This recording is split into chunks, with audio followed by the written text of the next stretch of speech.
سارے کام یہ عورتوں کے لیے رکھتی ہیں، شوہر کا حکم مانو، گھر کا کام کرو، بچوں کی پرورش کرو، 9 مہینے تک بچے کو پیٹ میں رکھو. تو ایسا کیوں ہے؟ ہونا تو یہ چاہیے تھا معاذ اللہ ثم معاذ اللہ کہ سب کے لیے برابر کام ہوتے. دیکھیں مسئلہ یہ ہے کہ بہن یہ مسائل سے ناواقفی کی بنا پر ہوتا ہے. جو بھی بہن اگر سن رہی ہیں ایسی کوئی تو یہ ناواقفی کی بنا پر ہے. شرعی لحاظ سے عورت کے لیے گھر کا کام کرنا واجب نہیں ہے. شرعی لحاظ سے یہی ہے کہ واجب نہیں ہے. نہ کھانا بنانا واجب ہے، نہ کپڑے دھونا واجب ہے، نہ ڈسٹنگ وغیرہ کرنا واجب ہے. ہاں بچہ تو 9 مہینے پیٹ میں رہے گا، یہ یقینی سی بات ہے. اور پھر بچوں کی پرورش کی ذمہ داری صرف عورت کا کام نہیں ہے، یہ آپ غلط سمجھ رہی ہیں، یہ مرد عورت دونوں کا کام ہے. تو اس لیے اب آپ غور کر لیں کہ آپ کے لیے تو بہت تھوڑا سا کام رہ گیا. آپ گھر میں ہیں، بس بیٹھیں، سوئیں، کھائیں پیئیں، آپ کے لیے تو کوئی ذمہ داری نہیں ہے. یہ تو ہمارا ماحول اور عرف ہے جس کے لحاظ سے عورتیں جب جاتی ہیں سسرال تو وہ گھر کا کام کرتی ہیں. یہ تو گویا کہ شریعت نے حکم نہیں دیا، یہ ہمارے ماحول کا اور عرف کے اعتبار سے ہے. تو پھر اللہ تعالیٰ پر الزام کیسا؟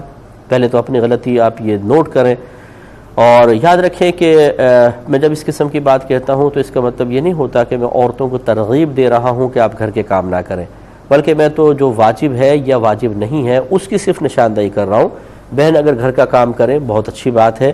ہمارے اپنے گھر والے کرتے ہیں اور بی بی فاطمہ رضی اللہ تعالی عنہا اپنا گھر کا کام کیا کرتی تھیں، تو عورت کے لیے سعادت کی بات ہے. لیکن میں جو اب بہن کو یوں سمجھا رہا ہوں کہ آپ جو اللہ پہ الزام لگا رہی ہیں کہ اللہ تعالیٰ نے ہم پر یہ لازم کر دیا گھر کے کام کرو اور یہ کرو، آپ پہ کہاں لازم کیا؟ اللہ نے تو لازم نہیں کیا. یہ تو ہمارا ماحول اور عرف کے اعتبار سے ہے. اللہ تعالیٰ نے آپ کے لیے بس یہ لازم کیا ہے کہ آپ علم دین سیکھیں، عبادات کریں. شوہر کی جو میاں بیوی کے تعلقات کے اعتبار سے احکام ہیں ان کی آپ پیروی کریں جہاں تک شریعت نے جائز اجازت دی ہے. اور اس کے بعد پھر بچوں کو کی تربیت کرنا، علم دین سکھانا، یہ آپ کے اوپر ذمہ داری ہے بس.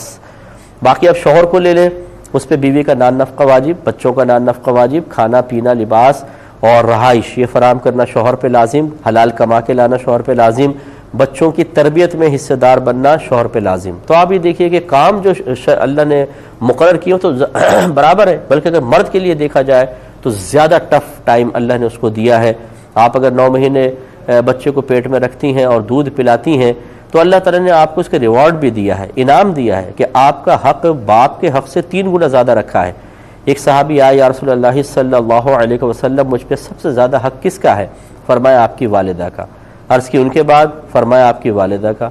عرض کیا ان کے بعد؟ فرمایا آپ کی والدہ کا. کہا ان کے بعد؟ فرمایا آپ کے والد کا. تو 3 دفعہ سرکار نے ماں کا ذکر فرمایا، جس سے علماء نے نتیجہ نکالا کہ ماں کا حق باپ سے 3 گنا زیادہ ہے. یہ آپ کو حدیث نظر نہیں آئی. تو یہ ناشکری قسم کی جو خواتین ہوتی ہیں ان کے زبان پہ جملے جاری ہوتے ہیں، اور بڑی معذرت کے ساتھ میں لفظ استعمال کر رہا ہوں کہ یہ بہت بڑی بدتمیزی ہوتی ہے کہ اللہ تعالیٰ کی بارگاہ میں جو عورت اللہ کی بارگاہ میں اتنا بول رہی ہے وہ شوہر کے سامنے کتنا بولتی ہوگی، اپنے ماں باپ کے سامنے، بڑے بھائی بہنوں کے سامنے کتنا بولتی ہوگی، جو اتنی جرأت مند ہے کہ وہ اللہ کے سامنے بول رہی ہے. اللہ تعالیٰ ہدایت عطا فرمائے ایسی خواتین کو. اور یاد رکھیں کہ اگر ایسا ہی ہوتا کہ اللہ نے مقرر کیا ہوتا کہ آپ گھر کا کام بھی کریں گے اور سارے جو آپ نے کام گنوا دیے وہ کرنے ہیں، تب بھی آپ پر خاموشی کے ساتھ اللہ کی رضا پر راضی رہ کر اطاعت کرنا لازم تھا.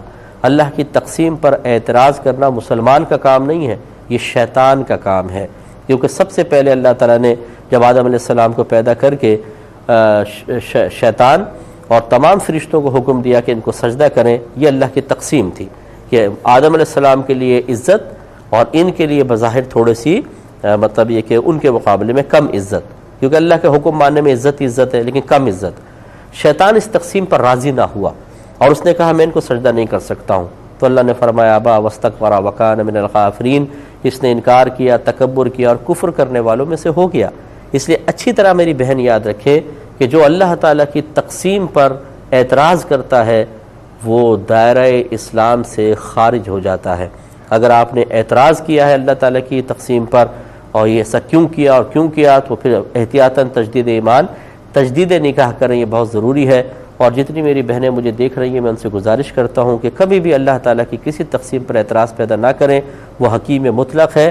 آپ اپنی ننھی سی عقل کو استعمال کر رہی ہیں، اللہ تبارک و تعالیٰ کا علم آپ سے بہت وسیع ہے.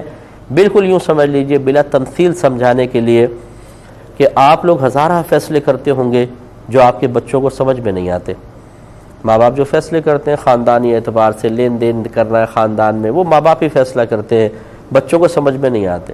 تو کیا بچوں کو اپنے ماں باپ پر اعتراض کرنے کا حق حاصل ہے؟ جواب میں اگر کر بھی دیں گے تو آپ یہی کہیں گے کہ اپنے چھوٹا منہ اپنے چھوٹے رکھو، تمہیں ابھی پتہ نہیں ہے کہ اس میں کیا کیا حکمت ہے، جب ہماری جگہ آؤ گے نا تو سب معلوم ہو جائے گا. تو ہم اللہ تعالیٰ کی جگہ کبھی نہیں پہنچ سکتے. اللہ تعالیٰ کا علم بڑا وسیع، ہم اپنے ننھے سے ذہن کے ساتھ سب کچھ سوچ رہے ہوتے ہیں، اور وہ قادر مطلق حکیم مطلق اپنے ہر عمل میں ہزارہ حکمتیں لیے ہوئے ہیں. اب آپ ذرا تھوڑا سا اپر لیول پر آتے تو آپ کو سمجھ میں آتا کہ اگر اللہ نے آپ کو علم دیا ہوتا کہ اللہ کی حکمتیں آپ سمجھ سکتے تو کبھی بھی اعتراض نہ کرتے. بہرحال ایسی خواتین پر توبہ واجب ہے، اور میں تمام اپنی دیکھنے والی بہنوں کو، اور اسی طرح جو مرد حضرات بھی کبھی کبھار کرتے ہیں بالکل اللہ کی تقسیم پہ اعتراض کرتے ہیں، ان سب سے گزارش کرتا ہوں کہ فوراً اللہ کی بارگاہ میں توبہ کریں اور آئندہ اس طرح کے کوئی جملے اپنی زبان پر نہ لے کر آئیں، اسی میں آپ کے لیے بہتری ہے. یہ کہتے ہیں کہ اگر ایک عورت کا شوہر شرابی ہے اور بچوں کو بہت ہی مارتا پیٹتا ہے حالت نشہ میں، تو کیا وہ عورت میکے آ کر بیٹھ سکتی ہے، میکے چلی جائے؟